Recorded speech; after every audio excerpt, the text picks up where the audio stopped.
ingin bangun seperti itu, Aldi. Yang mulia, kami dari penasihat hukum keberatan, kita serahkan ke ahli, mau dijawab atau tidak mau dijawab. Kalau memang Aldi nggak bisa menjawab, ya karena tidak apa-apa. Karena itu tidak relevan dengan apa yang disampaikan. Kami ingin pendapat ahli. Apa sebenarnya maksud daripada ketika dalam putusan itu ternyata terhadap diri pelaku, diri terdakwa, tidak diketemukan alasan pemaaf maupun alasan pembenar. Mohon penjelasan.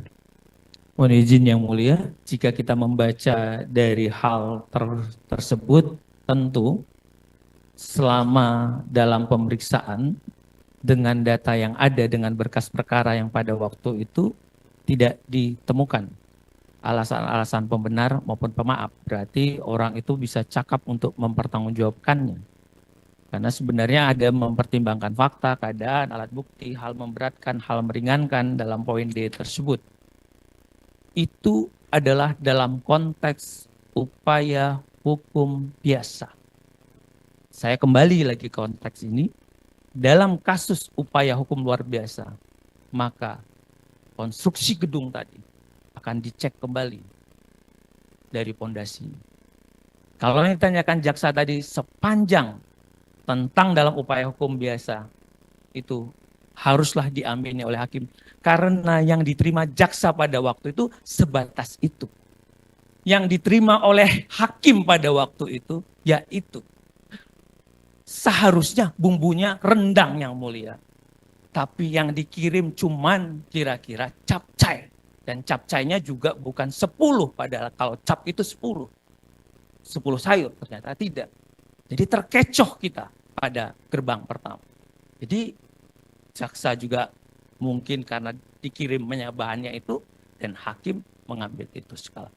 Demikian. Maksud saya begini, ketika di dalam putusan itu memenuhi kebenaran material, jika di dalam pertimbangan itu dikatakan bahwa tidak diketemukan alasan pemaaf dan pembenar, berarti memang yang bersangkutan mampu bertanggung jawab dan harus mempertanggungjawabkan. Apakah ahli sependapat dengan itu? Kami tidak membahas tentang putusan saat ini. Karena tadi kan ahli kan dihadirkan ahli. Oleh karena terhadap putusan yang seperti itu, apakah ahli sependapat bahwa orang itu memang mampu dan bisa dipidana dengan alasan seperti itu? Berarti ada kesalahan di dalam fakta-fakta persidangan yang sudah dimuat dalam putusan. Jangan dipotongnya split begitu. Kalau dipotongnya split begitu ya nggak akan selesai. Enggak, masalahnya kan kami kan Sini, ahli hadir, kami minta pendapat sebagai ahli hukum acara pidana. Saya paham banget. Kadang saya jadi ahlinya jaksa, ahlinya KPK, ahlinya polisi, ahlinya segala macam, bea cukai, imigrasi. Suruh ya, saya akademik, jadi saya lurus. Saya harus letakkan begitu. Kenapa saya letakkan? Kembali, ada teorinya menjadi pisau analisis yang disebut dengan sistem peradilan pidana. Kita nggak bisa nikat, misalnya ada tetesan, kita sangka ini hanya di bawah ini bocornya. Sebentar, saya selesaikan dulu ilustrasinya. Tapi ternyata dari awalnya ada yang tidak terang, ada yang tidak lengkap. Kalau itu sudah dijelaskan tadi, kami sudah cukup situ. Kami hanya ingin penekanan, mohon maaf, putusan yang baik dan ke depan akan kita pergunakan. Itu kan yang kami ingin bangun seperti itu, Aldi. Yang mulia, kami dari penasihat hukum keberatan, kita serahkan ke ahli, mau dijawab atau tidak mau dijawab. Kalau memang Aldi nggak bisa menjawab, ya tidak apa-apa. Karena itu tidak relevan dengan apa yang disampaikan, mulia. Baik, itu pertanyaannya Pak. Pertanyaan. Jangan dipaksa ahli untuk menjawab, yang mulia. Pertanyaan termohon. Saya akan jawab yang mulia. Nah, silakan. Karena Kalau Bapak mau menjelaskannya, silakan. Menurut pendapat Bapak. Yang mulia dalam konteks ini adalah harus dilibatkan nih.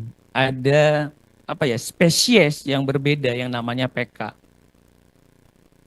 Kalau yang dibahas oleh beliau tadi kan itu masa lalu yang sudah lewat. Tapi saya dihadirkan di sini adalah melihat spektrum, ya kan, yang namanya PK. Saya ingin tarik semuanya. Kalau saya ditarik ke sana itu udah selesai. Makanya ditanyakanlah kepada 263, ada tidak keadaan baru, ada tidak kekeliruan, ada tidak ketidakcermatan. Seharusnya cut-nya di situ. Kalau saudara jaksa masih terkotak-kotak mikirnya begitu, ya nggak bisa selesai yang mulia. Saya udah bilang tadi, ini dari bawah pondasinya. Karena sekolahnya itu namanya ada sistem peradilan pidana. Bekerjanya polisi, bekerjanya jaksa, bekerjanya hakim. Kalau di-cut aja seolah-olah adalah putusan hakim, itu namanya lempar badan. Gitu loh. Lempar badan ke hakim dong kalau begitu. Seharusnya ya dari bawah kita lihat. Supaya kita tahu di mana ini sumber masalahnya. Inilah gunanya forum PK tersebut. Gitu Bisa, Pak. bisa Pendapat dilanjutkan? Silakan Pak. Hanya sebatas itu jawabannya? Baik. Selanjutnya.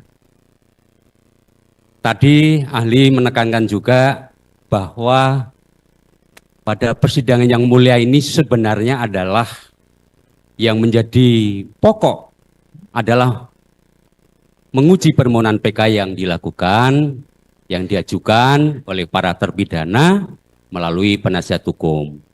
Bahkan tadi juga sudah dijelaskan secara rinci bahwa yang diatur di dalam 263 KUHP itu hanya 3.